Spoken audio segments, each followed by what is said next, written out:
Hi friends, మొదటిసారికి my hub channel videos వారు subscribe చేసుకోండి.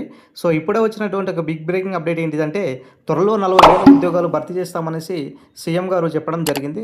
అదేవిధంగా ఇక్కడ మరో 40,000 కోసం ప్రణాళికలను రచిస్తున్నామనేసి కూడా చెప్పడం జరిగింది. అదేవిధంగా శ్రీకాంతాచారి బలిదానం కూడా ఇదే రోజు జరిగింది. ఆయన స్ఫూర్తితో 60,000 ఉద్యోగాలు ఖాళీని భర్తీ చేశాం అనేసి చెప్పడం జరిగింది. 2.5 ఏళ్లలో 1,00,000 ఉద్యోగాలు భర్తీ చేస్తాము అనేసి కూడా ఉస్మానాబాద్ సభలో ప్రకటించడం జరిగిందండి. సో 2001లో ఈ ప్రాంతం నుంచే ఉద్యమం ఉవ్వెత్తున ఎగిసిందనేసి కూడా ఇక్కడ తెలియజేయడం జరిగింది. సో డిసెంబర్ 7వ తారీఖున మనకు వచ్చేటటువంటి జాబ్ క్యాలెండర్లో ఈ యొక్క 40,000 ఉద్యోగాల నోటిఫికేషన్ అయితే ఉండబోతుందండి. సో దీనికి సంబంధించినటువంటి గ్రూప్ 1, గ్రూప్ 2, గ్రూప్ 3, గ్రూప్ 4తో పాటు మిగతా సంబంధించినటువంటి జేఎల్, డిఎల్, తర్వాత వచ్చేసి విద్యుత్ శాఖకు సంబంధించినటువంటి, తర్వాత పోలీస్ శాఖ, మిగతా ఖాళీలు కూడా ఈ యొక్క నోటిఫికేషన్లో ఉండబోతున్నాయి. సో కాబట్టి డిసెంబర్లో ఈ యొక్క నోటిఫికేషన్ అయితే ఇవ్వనున్నారు. దాదాపు కూడా 7వ తారీఖు దీనికి సంబంధించినటువంటి నియామకాలు అయితే ఉండబోతున్నాయి. సో ప్రభుత్వం ఇప్పటికే దీనికి సంబంధించినటువంటి ప్రక్రియ అనేది ముందుకు సాగుతుంది. సో ఇంకా ఎవరైతే ప్రిపరేషన్ కొనసాగించలేదో ప్రిపరేషన్ కంటిన్యూ చేయండి. ఖచ్చితంగా ఈ ఏడాదిలో మాత్రము భారీ ఎత్తున ఉద్యోగ నోటిఫికేషన్ వచ్చే అవకాశం దాదాపుగా ఎక్కువ కనబడుతున్నాయి. అదేవిధంగా ఈ ప్రజాపాలన దినోత్సవ కార్యక్రమంగా ఈ డిసెంబర్ 7వ తారీఖున జరిగేటటువంటి ఏదైతే కార్యక్రమం ఉన్నదో ఈ కార్యక్రమంలో ఇక్కడ 40,000 వరకు అనౌన్స్ చేసే అవకాశం దాదాపుగా ఎక్కువ కనబడుతుందండి.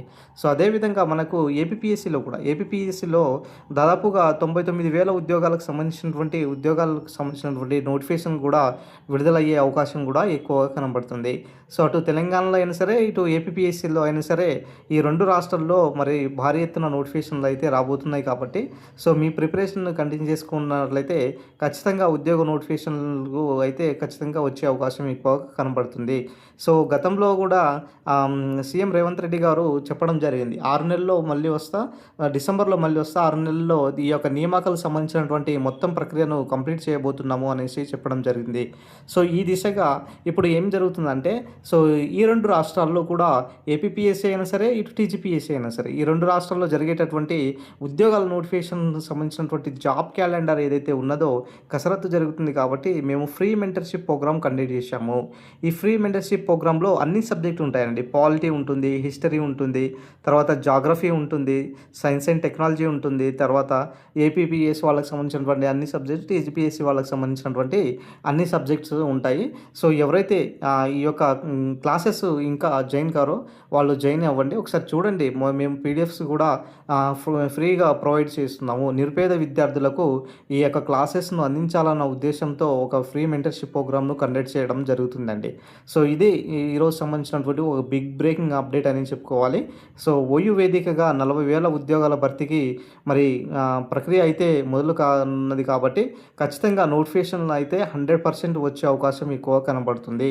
సో అటు టీజీపీఎస్సీ అయినా సరే, ఇటు ఏపీపీఎస్సీ అయినా సరే ఉద్యోగాలకు సంబంధించినటువంటి నోటిఫికేషన్ అయితే ఇచ్చే అవకాశం ఎక్కువ ఉన్నది. ఇప్పుడు క్లారిటీ ఇవ్వడం జరిగింది. సీఎం రేవంత్ రెడ్డి గారే ఇప్పుడు ఒక ఫుల్ క్లారిటీ ఇవ్వడం జరిగింది.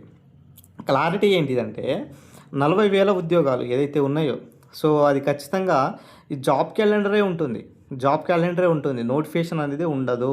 సో కాబట్టి మిత్రులారా, మీ యొక్క ప్రిపరేషన్ను కనుక మీరు కంటిన్యూ చేసుకున్నట్లయితే సో వచ్చే ఏడాదిలో మీరు ఖచ్చితంగా ఉద్యోగ తీసుకెళ్తారు. అదేవిధంగా ఓయూలో జాబ్ క్యాలెండర్ ప్రకటన అనేసి సో ఈరోజు న్యూస్ పేపర్లో వచ్చింది కదా. సో దీంట్లోకి కూడా అదే మెన్షన్ చేసింది ఏంటిదంటే ఖచ్చితంగా మళ్ళీ ఈ యొక్క ఓయూ ఉద్యమాలకు సంబంధించినటువంటి గడ్డ ఏదైతే ఉన్నదో ఇక్కడ నుంచే ఉద్యోగ నోటిఫికేషన్స్ను ప్రారంభించాలనేసి సీఎం గారు ఈ యొక్క నిర్ణయం తీసుకున్నటువంటి చిన్న సమాచారం. ఇది ఈరోజు సంబంధించినటువంటి ఓవరాల్గా ఇన్ఫర్మేషన్. వీడియో నచ్చిన లైక్ చేయండి, షేర్ చేయండి, సబ్స్క్రైబ్ చేసుకోండి.